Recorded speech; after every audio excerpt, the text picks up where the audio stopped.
A very good evening to you and welcome to the news on Niger Delta Television. I am George Ameli. Thanks for joining us. The highlights. Governor Doyediwi commends Azikiel Refinery for changing Bayelsa State's status to one of a crude oil industry state.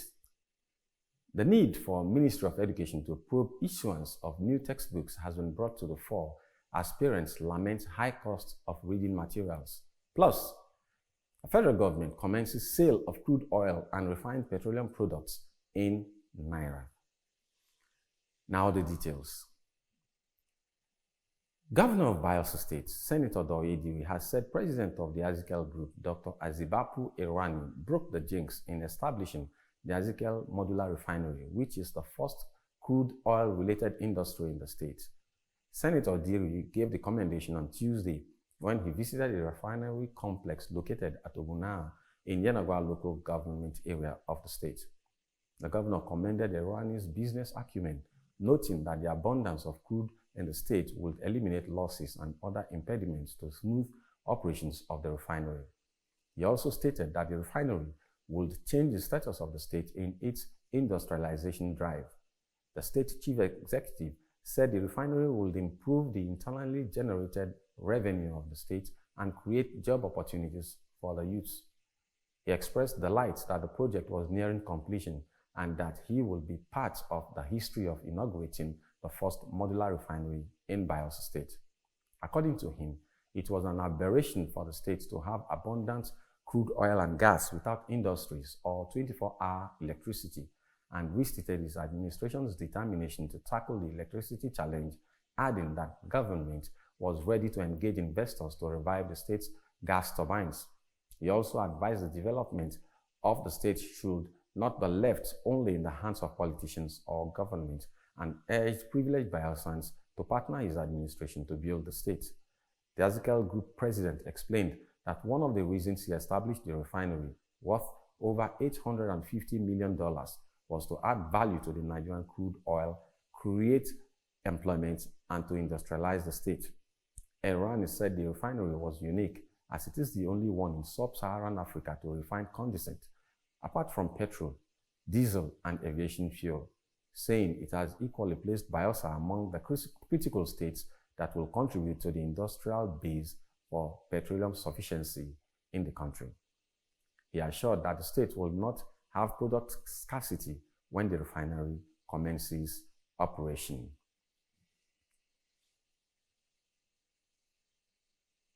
The need for the State Ministry of Education to probe the issuance of new sets of textbooks for every new class in primary and secondary schools in Bayelsa State has been brought to the fore. Some parents in an interview with NDTV News in Yenagoa lamented the high cost of textbooks as they recalled the good old days when textbooks were passed down from older to the younger generations in the family. Correspondent Chioma Emeni Madu has the details. Worried by the constant changes of textbooks and other literature materials at the beginning of every new academic term in primary and secondary school, most parents have lent their voice to the call on state government and its agencies for interventions to revert back to the old practice where some of the books used by the older ones in a family can be used by the younger ones, rather than having to purchase new set of textbooks every term. Mrs. Emmanuel Edward, in her comment with NDTV News, complained that the trend will lead to poor performance as many parents are unable to buy this textbook due to its cost. Parents will go buy textbook. When we buy textbook, the ones who don't get money to buy, they no buy textbook, only no give. The pikin go dey lag behind because the teacher they give for inside textbook. They know they give for no book. So now, if an Minister of Education need to help us as parents, see that now we buy textbook for our pikin, for the senior ones them, the younger ones them, we use them. So it will go in line with the scheme of work where the teacher dey follow. Our children no go left behind. Another parent, Mr. Iba Pirite Thompson, was of the opinion that the old way of using textbooks should be adopted and that the textbook should be reviewed every 5 to 6 years. We want these things to be normalized. Before any textbook should be changed, it should take at least 6 years. Yes, it should take 6 years. So that a family that is having children, and those books are supposed to be in the library of that family, where the younger ones should come and use. Not you buy the same textbook today, it becomes useless. The next year, you are buying the same textbook for another child in the same family, increasing unwarranted costs. So we want it to be properly checked. I think the years between changing textbooks should be spaced out, maybe 5 years to enable people to use it longer. And what I think the minister should do is, if these new textbooks are going to come out, since it's not easy, I think the cost of textbooks should be subsidized, so it'll be easier for the parents to afford it for them. However, they pleaded with the Ministry of Education to find a lasting solution to the problem as the economy bites harder on the citizens. Chioma Eminimadu reporting for NDTV News.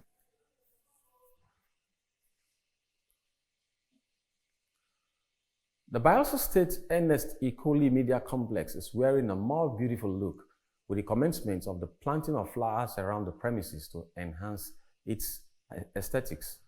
Some staff who spoke with NDTV News in Yenagoa welcomed the development. Correspondent Diapriye Victor has the details. As it is important for us to look good, it is also important that our environment looks good. It is for this reason that the Bayelsa Media Complex is undergoing a beautification process as flowers are being planted to further enhance the sustenance of a healthy environment. Commending the process, respondents stated that it will not only beautify the environment, but also add to its aesthetics. Planting of flower in environments is quite an interesting thing because it adds value to the environment, one. Secondly, it beautifies the environment. Mr. Danye Famiaseyawu also commended the feat, however, advocated for the planting of economic trees. Plant of economic tree gives you natural fresh air than this flower. Flowers are an integral component of the habitat in which we live. By planting flowers, not only will you beautify your surrounding, but also provide a springboard for many other projects. Diapriye Victor, reporting for NDTV News.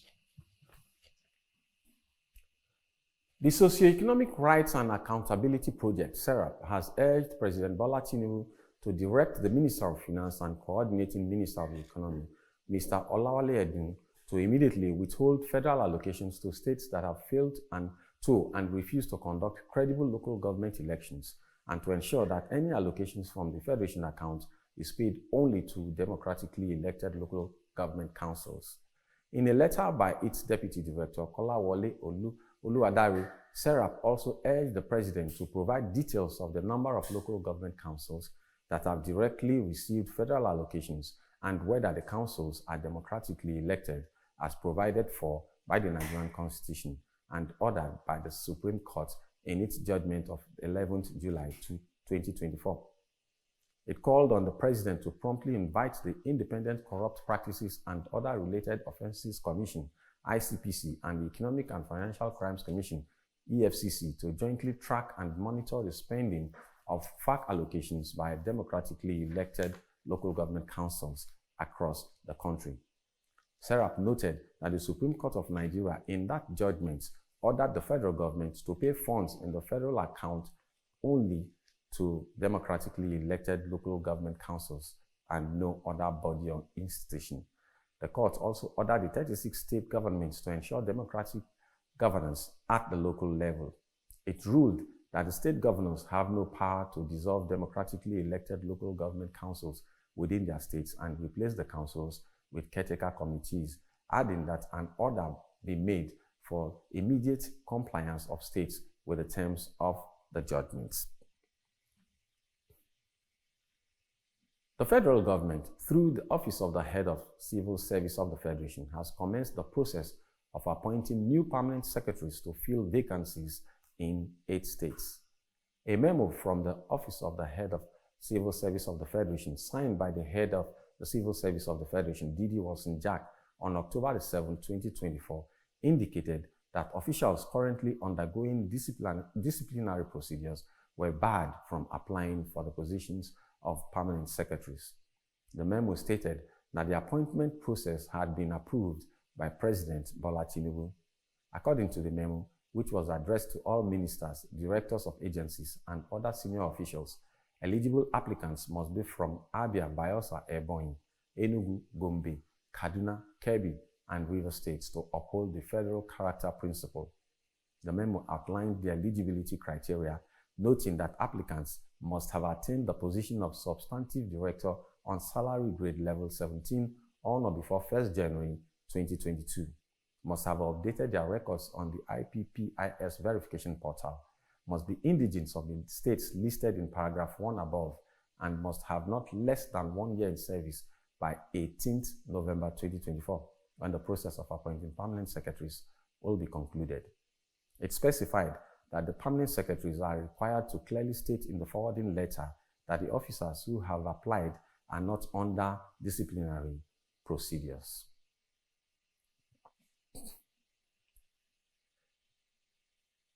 The Assistant Inspector General of Police, Zone 16, Paul Omata, has bowed out from the police force after serving the country for 34 years.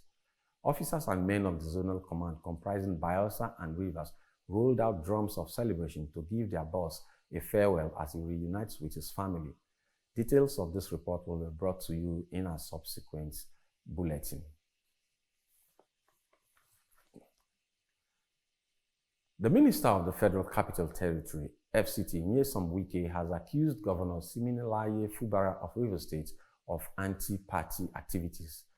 Wike said Fubara supported the Action People's Party, APP, in sweeping the chairmanship seats during the just concluded local government elections in Rivers State. The minister, who spoke on Channels Television's Politics Today on Tuesday, insisted that he has never been involved in anti-party activities. Prior to the election, Wike and Fubara had been at loggerheads over control of the political structure in the states.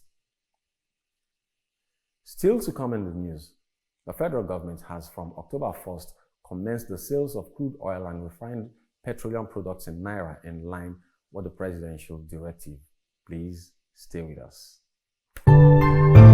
Welcome to Niger Delta Television News and Current Affairs Department at the NSE Koli Media Complex here in Yanagwa, Bayelsa State. One of NDTV's traditional objectives is to disseminate information with renewed vigor. We build teamwork for accountability, efficiency, and accuracy. Our community reports, eyewitness accounts, current affairs discussions are detailed and competitive. As NDTV reporters, undiluted report is our goal. We gather the news and bring it to you just as it is. Our cameras are poised to get in the story behind the story in an in-depth news report. Our new digital equipment are top-notch with clearer visuals and audio. NDTV is repositioned to serve you better. Join us on the news every day at 7 a.m., 12 p.m., and our major bulletin at 7:30 p.m. on Channel 25 UHF. NDTV, crystallizing the vision. The federal government has, from October the 1st, commenced the sales of crude oil and refined petroleum products in Naira in line with the presidential directive. This was confirmed in a statement by the Director of Information and Public Relations, Ministry of Finance, Mohammed Manga. Manga noted that the strategic initiative and bold step taken by the President Bola Tinubu-led administration is expected to have a lasting impact on Nigeria's economy, enhancing growth, stability, and self-sufficiency. He pointed out that the policy aims to establish pump prices, potentially resulting in lower and more predictable fuel costs for consumers in the country. Manga said transactions in Naira rather than dollars will ease the pressure on foreign exchange reserves, leading to the stabilization of the dollar-Naira exchange rate and inflation control. According to him, it will also increase the capacity of local refining and will in turn reduce dependence on imported fuel, thereby saving billions of dollars that can be reinvested into other areas of the economy. Now in the foreign scene, Mozambique is expected to have 17 million voters take part in elections on October 9, which will determine the makeup of 250 members in both parliaments and provincial assemblies. The Frelimo party, which has governed the country since independence in 1975, is yet to select its next presidential candidate. With a population of 31 million, the country is looking forward to Daniel Chapo for from the ruling party, taking over the presidency from Felipe Nyusi. Chapo has previously worked as a radio announcer and has taught law. At least 4 candidates are aiming to bring change to a country that has been grappling with a jihadist insurgency and facing severe climate challenges, including flooding. Over 1.3 million people have been forced to flee their homes due to the insurgency, while millions more are suffering from severe food shortage caused by drought. Last year's local elections in Mozambique were marred by serious allegations of vote rigging and fraud, leading to violent protests in the capital Maputo and nearby areas. However, this time the concerns appear to be less pronounced. On Tuesday, 8th of October, the federal government announced that a group of investors from South Korea has finalized arrangements to build 4 refineries in various locations in Nigeria, each with a capacity of 100,000 barrels. Heineken Lokore, the Minister of State for Petroleum Resources, made this announcement during the first summit organized by the Crude Oil Refineries Owners Association of Nigeria in Lagos. He mentioned that the federal government is promoting refinery construction by creating a welcoming environment for investors. The minister also pointed out that approval has been given to the consortium, although he did not disclose its name. The minister also stated that the public-private partnership model has been adapted to assess investments in both the midstream and downstream segments of the oil and gas sector, which will possibly bring about the enhancement of more modular and mega refineries. The Nigerian Upstream Petroleum Regulating Commission has launched guidelines for domestic crude supply to enhance transparency and support local refineries.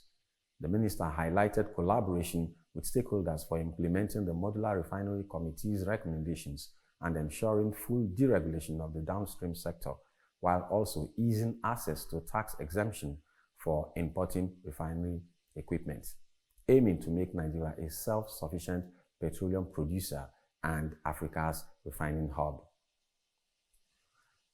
On the entertainment scene, to celebrate the success of the epic movie Lisabi, wife of the producer of the film, Lateef Adedimeji Adebimpe, has thrown a surprise party for her husband.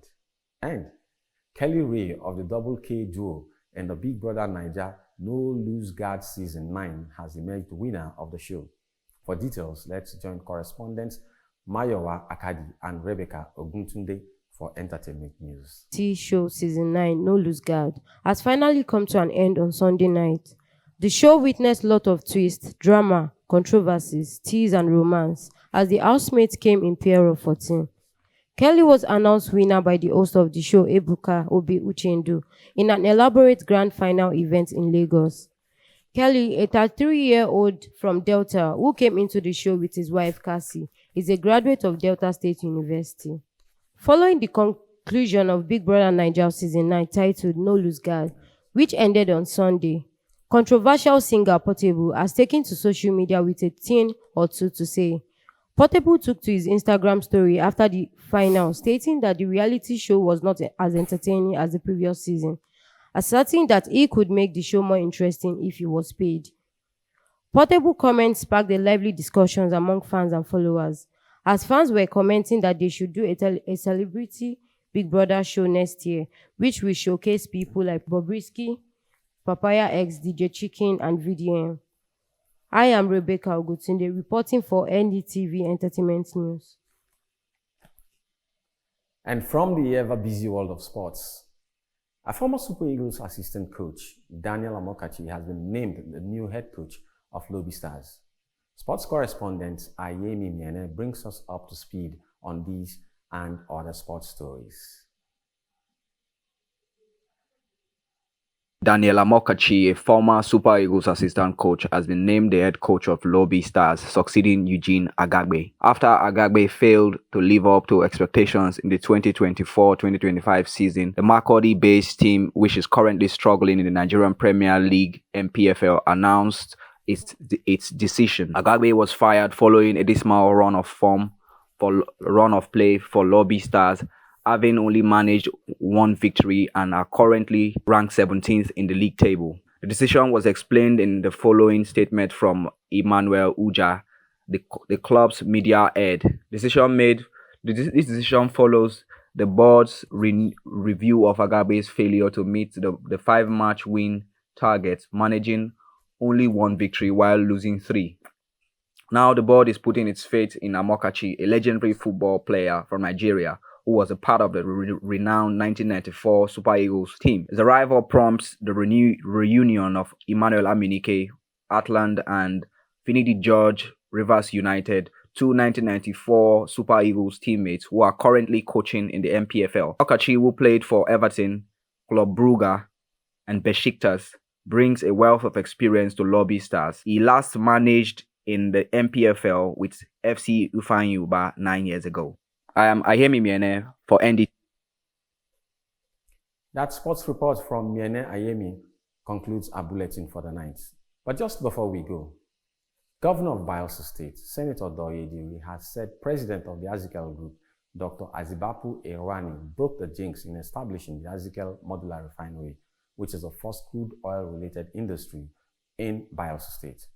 We also brought you a report that the need for the State Ministry of Education to probe the issuance of new sets of textbooks for every new class in primary and secondary schools in Bayelsa has been brought to the fore. And finally, in the news, the federal government has from October 1st commenced the sales of crude oil and refined petroleum products in Naira in line with the presidential directive. That's the end of the news. You can follow us on our social media handles on YouTube, NDTV Newsroom at BYS, and on Facebook, NDTV Newsroom. Don't forget to like and share. And from me, it's good night.